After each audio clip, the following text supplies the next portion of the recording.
네, 오늘 우리에게 주시는 하나님의 말씀은 사도행전 9장 36절에서 43절까지 있는 말씀입니다. 사도행전 9장 36절에서 43절 오늘 말씀은 김소아 학생이 봉독해 주겠습니다.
아멘.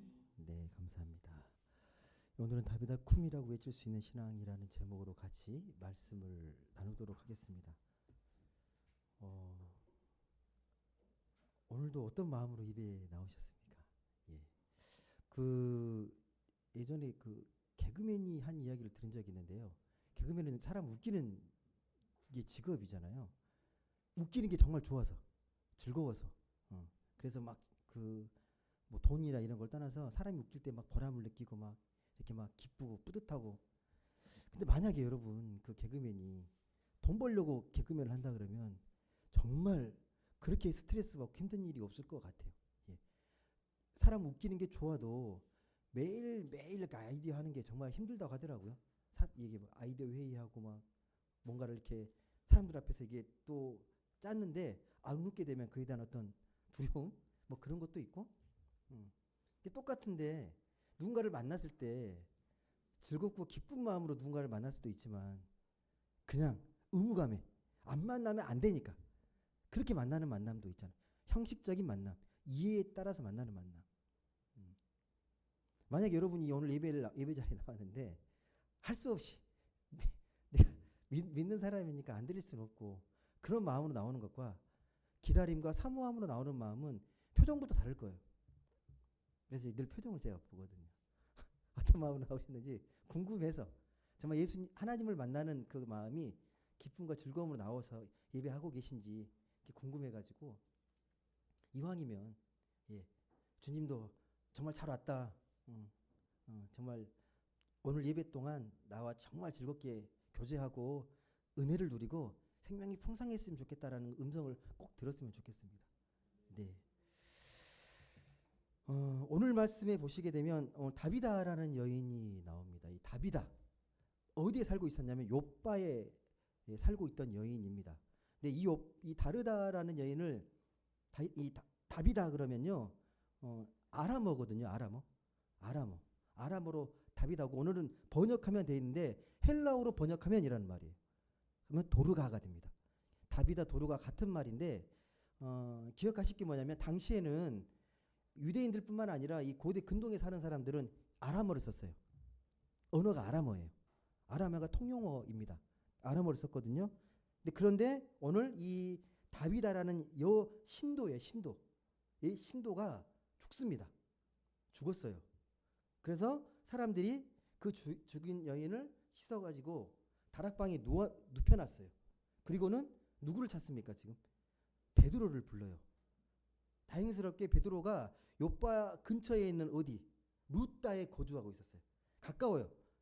이 욥바에 루다가 가깝거든요. 그래서 베드로를 청합니다. 오시라고. 여러분 이걸 어떻게 이해하시면 되냐면 사람이 죽고 목사 부르는 거로 생각하시면 돼요. 사람이 죽었으니 이걸 이제 장례를 치러야 될 거 아니에요. 거룩하게. 그래서 베드로를 청한 거예요. 베드로는 이제 욥바에 가서 이제 다락방으로 올라갑니다. 도착해가지고 그러고 나서 사람들을 다 내보내요. 다 내보냅니다. 그리고 다락방에 올라가서 간절히 기도하기 시작합니다. 기도를 드리고 났는데 놀라운 일이 벌어지죠. 무슨 일이 벌어졌습니까? 죽었던 여인이 살아납니다. 어떻게 살아나는지 한번 보실래요? 40절 말씀 한번 보겠습니다. 40절 말씀 같이 읽어보겠습니다. 시작. 베드로가 사람을 다 내보내고 무릎을 꿇고 기도하고 돌이켜 시체를 향하여 이르되 다비다야 일어나라 하니 그가 눈을 떠 베드로를 보고 일어나 앉은지라. 어떻게 살린 겁니까? 예? 어떻게 살린 거예요? 간절히 기도한 후에, 그리고 다비다를 향해서 다비다야 일어나라. 이 다비다는 이제 이 여인의 이름인데 일어나라라는 말이 아람어로 쿰이에요. 그래서 다비다 쿰이라고 하는 거예요. 다비다 쿰, 다비다야 일어나라. 좀 이게 섬뜩하지 않습니까, 여러분? 장례를 치러 왔다고 다 사람들이 생각하고 있는데 다락방에 올라가서 사람이 죽어 있어요. 간절히 기도하고 이제 베드로가 다비다 일어나라 했더니 일어나가지고 앉아 있는 거죠. 그러니까 지금 다비다는 일어나가지고 지금 기도하고 있는 베드로를 보고 있는 거예요. 섬뜩하지 않으세요? 그 그림이 그려지지 않으십니까, 여러분? 저는 그냥 보면 별 장면 아닌 것 같은데 이미지화 시키면요 되게 섬뜩한 장면입니다. 자기 앞에 앉아 기도하고 있는 한 남성을 바라보는 장면이 그게 보통 장면 일어났더니 그렇게 있는데 근데 이 사건이 이 요바에 쫙 퍼집니다. 그리고 나서 많은 사람들이 예수를 믿습니다. 이 사건 때문에. 여러분 어떻게 생각하십니까? 이 말씀의 의미, 이 말씀, 도르가가 정말 살아난 거 맞습니까? 죽었다가 살아난 걸로 분명히 기록하고 있는데 정말 죽었다가 살아난 사건입니까? 대부분 당연히 믿을 텐데 의심할 수도 있잖아요. 정말 죽은 거 맞아? 죽은 것처럼 보인 거 아니야? 라고 의심할 수 있잖아요. 여하튼 간에 여러분 오늘 말씀이 이 사건을 기록한 이유가 뭘까요? 사도행전 1장부터 쭉 보시게 되면 이 9장에 이 말씀이 기록된 흐름이 있습니다. 그냥 기록된 게 아니고요. 왜 이 말씀이 여기에 나오지라고 한번 생각해 보셔야 합니다. 베드로가 왜 이 순간에 이 도르가를 살렸을까? 이 한 사건으로만 뚝 띄어서 보게 되면 잘 안 보여요. 왜 살리는 사건은 되게 많습니다. 그리고 죽었다 살아나는 사건은요, 우리 기독교에서만 일어나는 사건이 아니에요, 여러분. 다른 종교에서도 일어나고, 소위 죽었다 살아나는 걸 우리가 그 임사체험이라고 하거든요. 그런 고백들이 그 정신의학에 되게 많이 기록되어 있습니다. 되게 생생해요. 나중에 한번 제가 설명 한번 드릴 텐데 그 사건들을 보시게 되면요, 죽었다 살아나는 사건들이 되게 많아요. 지금도 일어나고 있습니다. 여러분 못 믿으실 수도 있겠지만 여하튼 간에 그러면 이 말씀의 메시지가 뭐냐는 거죠. 왜 이 말씀을 통해서 우리에게 무엇을 주시고자 하는 말씀일까? 이 의미는 무엇일까? 뭐 이렇게 해서 오늘도 이런 일은 일어날 수 있을까? 라고 질문할 수도 있는 거죠. 그 옛날 일어난 일일까? 오늘도 이건 여전히 유효하게 살아날 수 있는 그런 일들일까?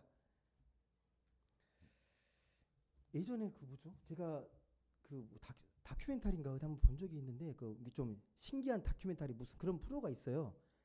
우연히 보게 됐는데 어떤 할머니가 죽었는데 이제 죽어서 장례를 치를 거 아니에요? 관이 다 묻고 장례 치르고 하는데 이제 관이 막 두들기는 소리 나는 거 혹시 아시죠? 이렇게 죽었다 생각했는데 뚜껑 열었더니 살아난 거예요. 뭐 가짜가 아니고 진짜 실화예요, 실화. 그래서 깜짝 놀래가지고 다시 이제 장례를 다 정리하고 모시고 다시 왔어요. 근데 얼마 안 지나서 또 돌아가신 거예요. 또 장례를 치렀어요. 근데 또 살아나셨어요. 이거 3번 반복해서 3번. 얼마나 놀랬겠습니까? 여러분 이거 어떻게 이해하세요? 의사가 판단한 거예요. 죽었다고 판단해서 장례를 치르는 거예요. 임종하셨습니다. 난데 다시 살아난 거예요. 3번이나 연속으로. 죽었다 살아난 게 우리는 대단하게 놀라운 일이고 그렇게 생각할 수 있는데 우리 눈에 보일 때에는 그렇죠. 이렇게 생각할 수 있는 거죠. 우리 눈에 보이에는 숨이 끊어졌으니 이제 죽은 거로 생각할 수 있는데 아닐 수 있다라는 거죠. 죽은 걸 보고 착각할 수 있다는, 몇 시간 며칠 뒤에 숨을 쉬는 걸 보니까 뭔가 어떤 그 작동에 우리 몸의 어떤 기능상으로 잠시 숨을 멈췄다가 다시 살아난 게 아닐까라고 이렇게 이해할 수도 있잖아요. 오늘의 본문도 그런 것과 비슷한 겁니까 그러면? 예. 숨을 거두고 있었는데 다시 숨이 다시 회복된 거예요. 이 호흡이. 이건 당연히 하나님이 살아계신 기적으로 믿는 게 우리가 가장 간단한 건데, 혹여라도 이런 의심이 든다고 나한테 믿음이 없는 게 아닙니다, 여러분. 예. 진짜 죽은 거 맞아? 우리의 믿음은 덮어놓고 믿는 맹목적 신앙이 아니에요. 오히려 그런 질문과 의심을 통해서 답을 구하고 진리를 찾는 가운데 신앙이 더 튼튼해집니다. 진짜 신앙이 뭔지에 대해서 고민하면서 이런 질문들에 대해서 내가 답하는 가운데서 지혜를 얻게 되고 신앙이 더 견고해지는 거예요. 그냥 덮어놓고 하나님 기적인데 뭘 그런 걸 따져라고 하면 오히려 더 약해질 수도 있습니다. 여하튼 오늘 베드로는요, 오늘 말씀에 기록된 대로 죽어 누워있는 이 여인을 살립니다. 이 여인에게 했던 말이 어떤 말이냐면, 다비다야 일어나라, 다비다 쿵 이렇게 말한 거거든요. 이 비슷한 말씀이 또 어디 있는지 아십니까 여러분? 여기만 있는 거 아닙니다 여러분. 근데 어디에 있죠 여러분? 한번 마가복음 5장 35절 한번 보십시오. 철자만 다르지 이 사건과 좀 비슷하거든요. 마가복음 5장 35절. 마가복음 5장 35절 말씀.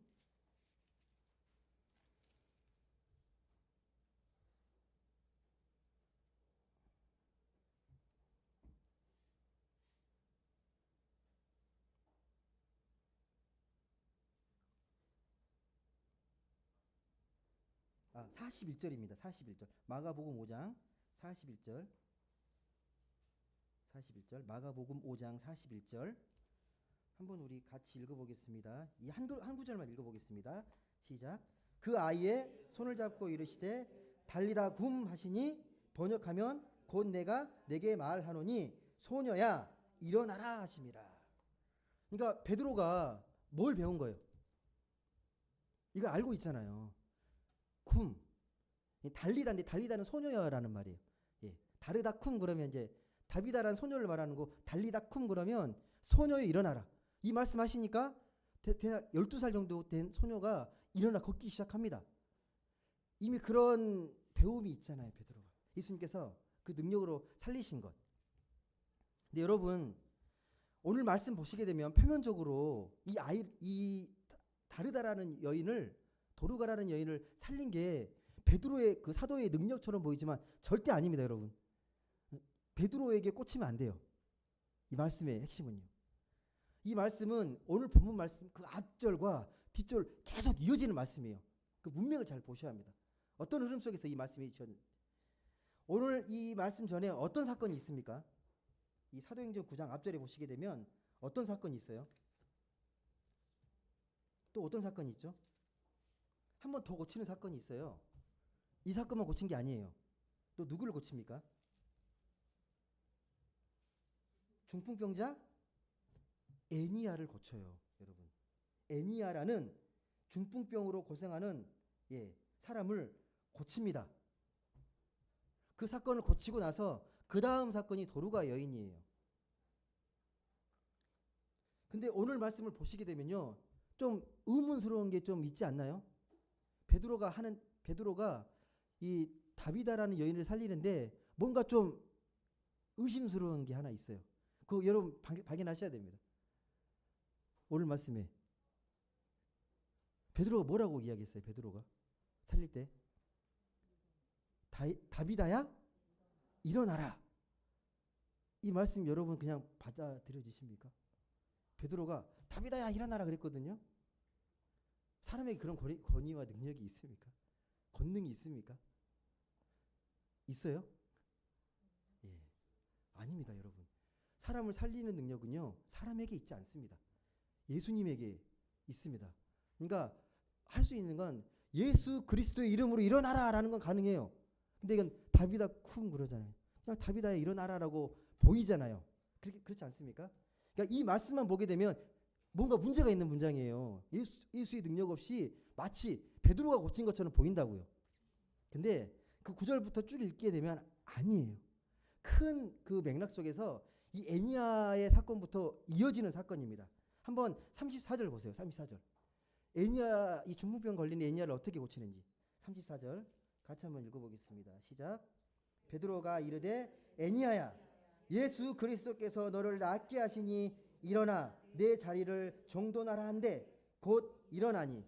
어떻게 고친 겁니까? 그러니까 예수의 이름으로 고친 거예요. 예수 이름으로, 여러분. 그러니까 표면상으로 생략되어 있는데 중복돼서 그냥 여기는 생략되어 있는 거예요. 이제 이 말씀만 보게 되면 베드로가 고친 걸로 착각할 수 있다고요. 예. 핵심은 뭐냐면 본질은 예수께서 고치신다라는 거예요. 예수님께서 고치시는데 계속 이어지는 사건이에요. 연결되는 사건이에요. 예. 그러니까 애니야의 중풍병을 고치고 다비다를 살리는 건 베드로의 능력이 아니고 누구의 능력이다? 예수 그리스도의 능력이라는 것을 흐름 속에 잘 보셔야 합니다. 더 중요한 게 있어요. 고치고 살리고 이게 중요한 게 아니에요, 여러분. 9장에서 중풍병 걸린 애니야를 고치고 죽었던 다비다를 살리고 이것은 그 다음에 이어지는 로마 백부장 고넬료의 가족을 구원하는 사건으로 연결되는 사건입니다. 그러니까 이 고넬료 사건을 이야기하기 위해서 이 애니야 사건과 다비다 사건을 서론처럼 이야기를 해요. 이 로마 백부장이 구원받은 사건 있잖아요. 그 가족이 구원받는 거. 이 사도행전 말씀에서 매우 중요한 위치를 차지하는 부분입니다. 왠지 아세요, 여러분? 드디어 이방인이 구원받는다는 것이 공식적으로 선포되는 거예요. 공식적으로. 베드로가 이 고넬료 가족들에게 구원을 주고 이 예루살렘에서 회의가 열리잖아요. 이게 뭔 일이냐? 보고하잖아요. 정말 그게 가능하냐? 그래서 드디어 이 고넬료의 사건을 통해서 공식적으로 유대인만의 예수 그리스도의 복음이 아니라 온 유대, 온 이방, 온 인류에게 전해지는 생명의 복음이라는 게 이 고넬료 사건으로 드디어 시작이 되는 겁니다. 이게 무슨 말이냐면 이 애니야와 다비다의 사건은 둘 다 이방인입니다. 이방인을 고치면서 예수의 능력이 나타나기 시작한 거예요. 그러면서 고넬료 사건을 쫙 말하는 거예요. 짠 말하는 거예요. 예. 그걸 잘 보셔야 됩니다. 예. 여러분 우리가 말씀을 볼 때요. 꼭 기억하실 게 뭐냐면 이게 말씀이 이 시대의 문장으로 이 시대 이해를 갖고 쓴 게 아니에요. 그래서 이 말씀을 기록했던 당시의 배경이 있어요. 배경을 좀 이해하고 처음에 쓰여질 때 이 말씀을 누구에게 했는지를 먼저 헤아리시고 그런 가운데서 말씀을 적용하는 겁니다. 예. 문자로 적용하면 오해되는 곡해할 수 있는 것들이 너무 많아요. 여러분 말씀을. 이게 큐티할 때 그런 우를 범할 수가 있는데 그래서 말씀에 대한 배경과 이해를 잘 갖추는 게 되게 중요합니다. 만약에 이렇게 이 말씀만 읽고 있으면 그렇게 되는 거예요. 와, 예수의 능력으로 사람이 살아났다. 와, 베드로 대단한 능력 있는 하나님의 사도구나. 틀린 말은 아닌데 거기에 갇히면 안 된다는. 나도 그런 신앙을 가져야지. 내 개인적인 신앙에 그런 신비적인 신앙에 갇힐 수가 있어요. 근데 복음의 메시지는 이 말씀이 가리키는 것은 그런 차원이 아닙니다. 더 깊고 더 넓은 차원이 있어요. 성경은요 여러 이적과 기적에 대해서 이야기를 해요. 되게 구체적으로 이야기합니다. 사람이 살아나고 막 병든 자가 고치고 이런 것들이 다 나오거든요. 근데 자꾸 이런 것들을 오해하는 분들이 있어요. 예. 한번 그 마가복음 16장 17절과 18절 말씀 한번 보시겠습니까? 믿는 자들에게 이런 표적이 있다라고 말을 하거든요. 믿는 자들에게는 믿는 자들에겐 이런 표적이 있다.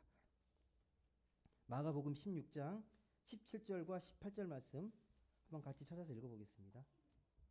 마가복음 16장 17절에서 18절 두 구절 말씀. 마가복음 16장 17절과 18절 말씀.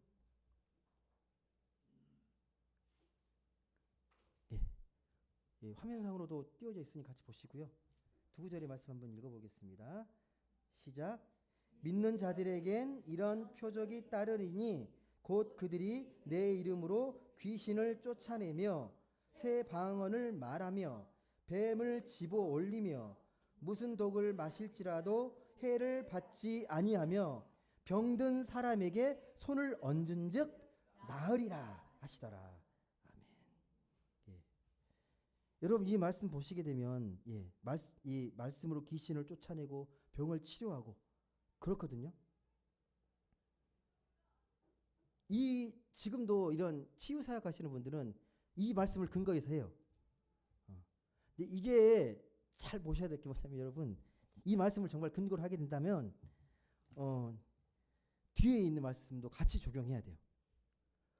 독도 마셔보셔야 돼요. 독은 안 마셔요. 고치는 데는 마음이 있는데 무슨 독을 마실지도 해를 받지 않으면 독을 마셨다는 사람 들어본 적이 없습니다.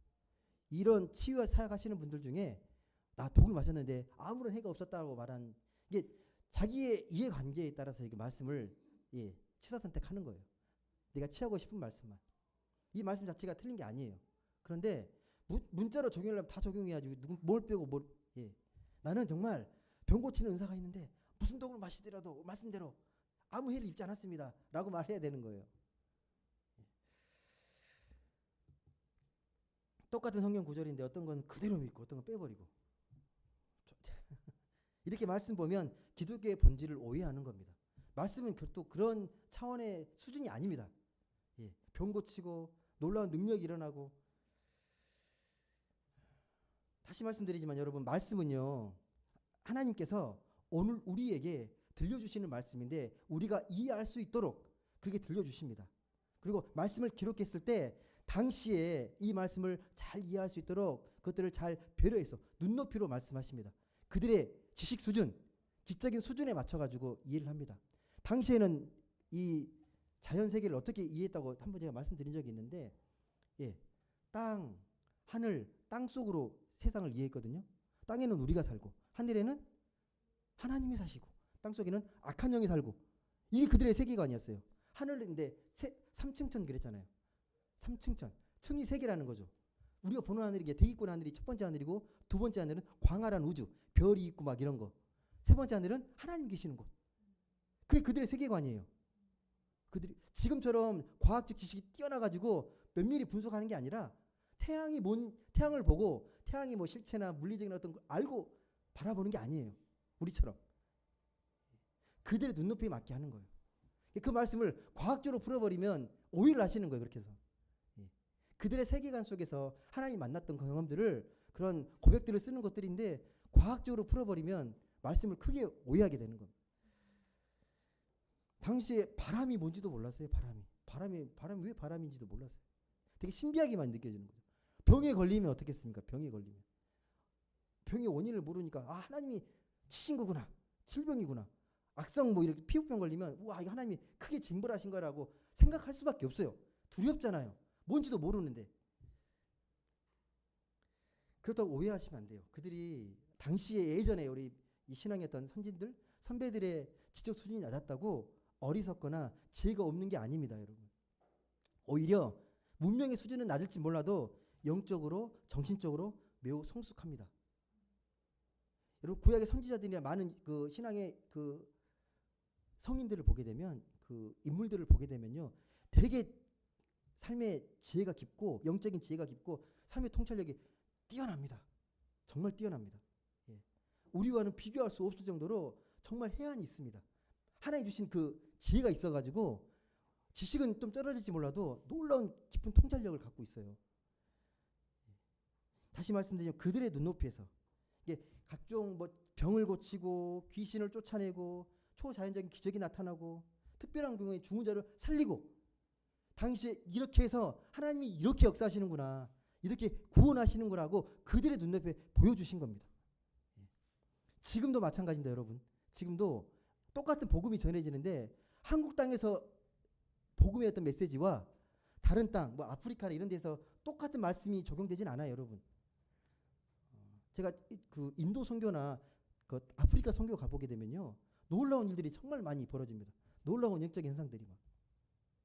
그런 데는 하나님 믿기가 되게 어렵거든요. 그러니까 기적들이 되게 많이 일어나요. 그럴 수밖에 없겠구나라고 생각할 정도로 하나님의 살아계심을 이렇게 나타내시는구나라고 느낄 정도로 치열한 영적인 우상들이 많다 보니까 이렇게 하나님 역사하시는구나라는 것들을 많이 깨닫게 됩니다. 여러분 오늘 말씀에 이렇게 무조건 병 걸리면 이렇게 손을 얹고 이렇게 말씀으로 살려내고 그렇게 하면 되나요? 안 됩니다, 여러분. 예. 만약에 정말 병이 걸릴 때마다 말씀으로 치유하라 그랬으면 항상이란 말이 붙을 거예요, 여러분. 항상 병 걸리면 항상 손을 얹고 치유.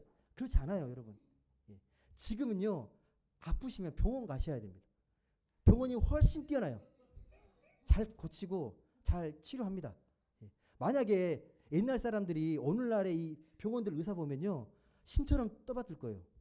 정말입니다. 예. 놀랄 거예요. 놀랄 거예요. 그러니까 여러분, 오늘 말씀에 사람을 살리는 게 중요한 게 아니라고요. 사람 살리는 게. 사람을 살리는 게 당장 살아난 것 같지만 언제 또 죽잖아요.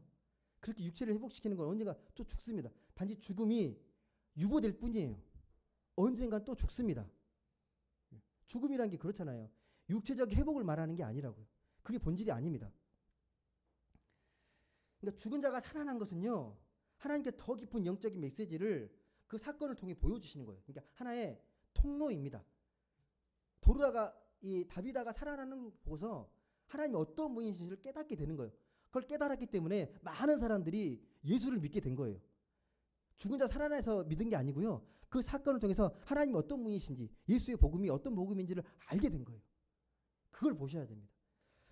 그게 뭐냐면 오늘 말씀은 다시 말씀드리지만 사람을 살려낸 능력이 베드로의 능력을 말하려는 게 아니라 또 도루가 살아났다 이걸 말씀하려는 게 아니라 주님이 우리를 살리시고 우리를 회복시키신다라는 거예요. 주님이. 그러니까 우리가 생각할 때는 놀라운 일이 벌어지고 사람이 살아나고 그러면 종교적인 호기심은 이게 충족될지 몰라도 신앙의 어떤 기본적인 것들, 가장 본질적인 것들은 우리가 절대 깨닫지 못합니다. 오늘 말씀을 읽은 우리는요, 그 핵심을 놓지 말아야 합니다. 죽었던 사람이 다시 살아나는 게 중요한 게 아니라 예수에게서 구원의 역사가 일어나고 그 복음이 드디어 이방 땅으로, 전 세계로 확장되어 간다.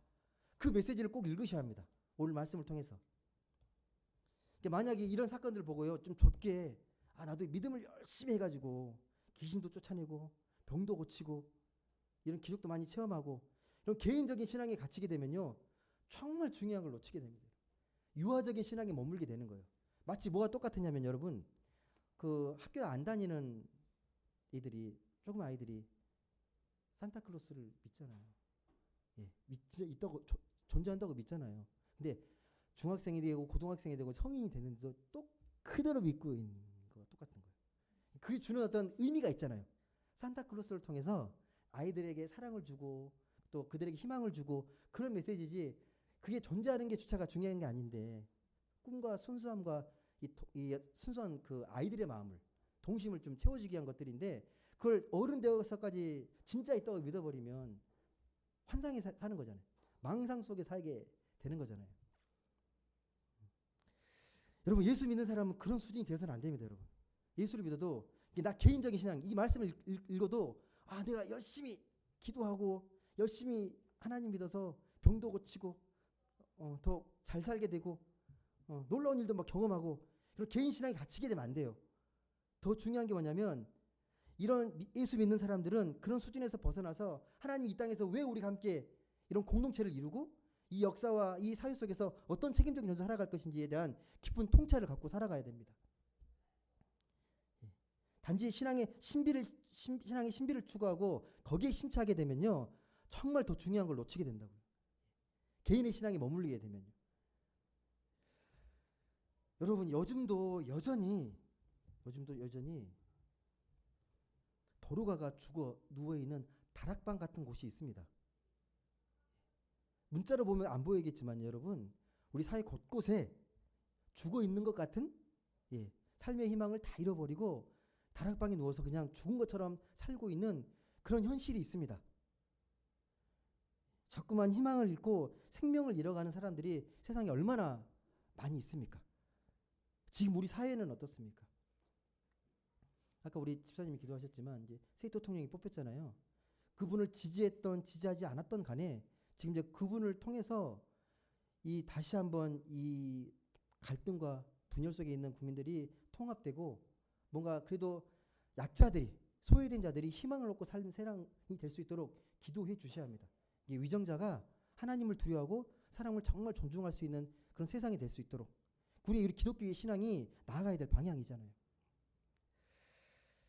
여러분, 당시 다비다가 다시 살아남으로 인해서 많은 이방인들이 예수를 믿게 되었습니다. 그 메시지를 여러분 좀 주목해서 보십시오. 우리가 이 시대에 어떻게 하면 다비다 같은 사람들을 살려내고 그들에게 복음을 전할 것인가? 그게 과연 무엇인가를 좀 고민해 보셔야 하잖아요. 어떻게 다비다처럼 죽음과 같은 이 세상을 그렇게 살아가는 사람들에게 예수의 이름으로 생명을 전하고 생명을 공급할 수 있을지.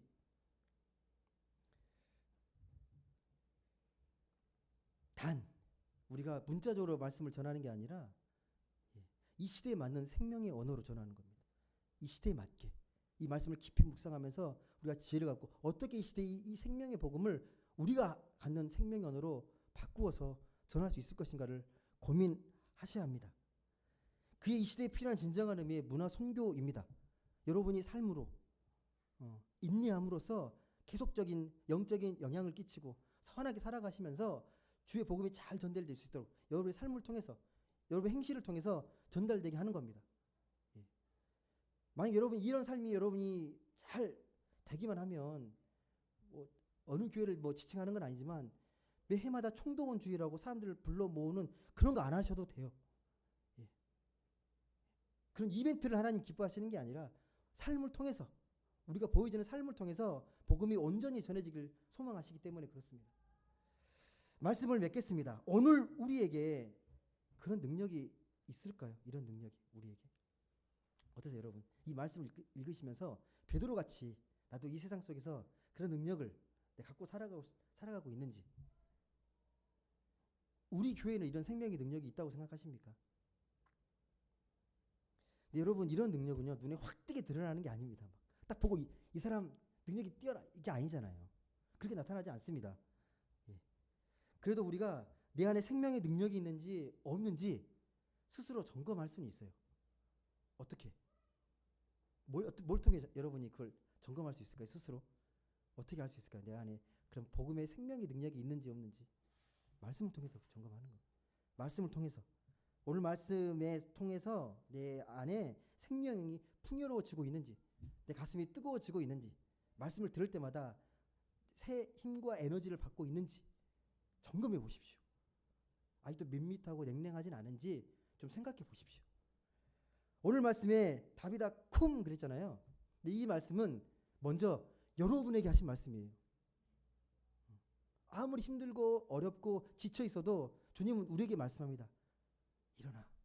내가 있잖아. 생명의 근원된 내 복음의 말씀이 있잖아. 여러분에게 하신 말씀이에요. 일어나. 내가 생명이야. 그렇게 말씀하십니다. 그러니까 예수의 명령이면서 우리에게 위로의 말씀인 거예요. 부디 주의 말씀 안에 생명이 있음을 좀 신뢰하시고 그 능력을 좀 회복하시면 좋겠습니다. 그렇게 가벼운 게 아닙니다, 여러분. 우리는 충분히 생명의 능력으로 살아갈 수 있는 존재입니다. 여러분에게 능력이 있는 게 아니라 우리가 믿는 하나님에게서 그 능력을 공급받기 때문에 그렇습니다. 지금도 말씀하시는 거예요. 다비다 쿰 일어나. 내가 있잖아. 계속 너에게 힘과 용기를 줄 거니까 일어나. 그렇게 말씀하고 계십니다. 그 말씀을 갖고 우리가 살아가야 합니다. 근데 여러분 착각하면 그래서 이런 능력을 얻기 위해서 열심히 그냥 말씀 뭐 계속 보고 막 기도 몇 시간씩 하고 그런 행위적인 걸로 하려고 하지 마세요. 본질을 착각하시는 겁니다.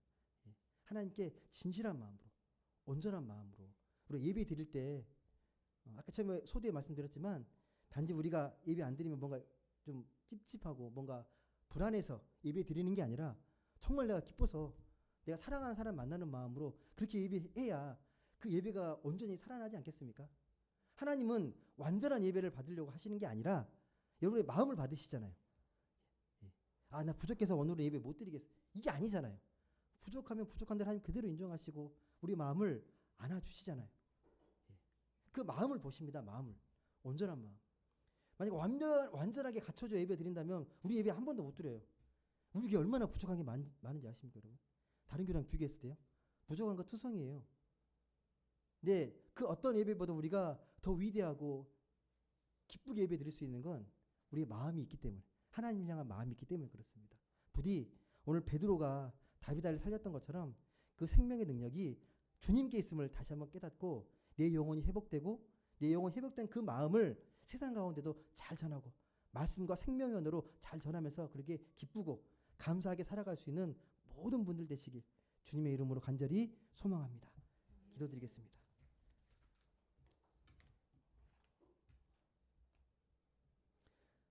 사랑의 하나님 감사합니다. 오늘 또 귀하고 복된 날 주님께 예배하기에 이 자리에 나와 있습니다.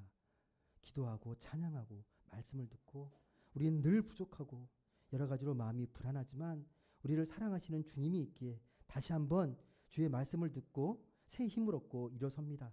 다비다 쿰 일어나라 하신 그 말씀을 우리가 깊이 새기고 그 말씀에 힘을 입어서 세상 가운데 활력 있게 생명력 있게 살아가는 우리 모두가 되게 하여 주옵소서. 우리의 말과 행실이 정말 생명의 언어가 되어서 내 주변에 있는 많은 사람들에게 그런 생명의 삶을, 그런 복음적인 삶을 살아감으로 하나님이 기뻐하시는 많은 열매 맺는 귀하고 복된 성도님들 다 되게 하여 주옵소서.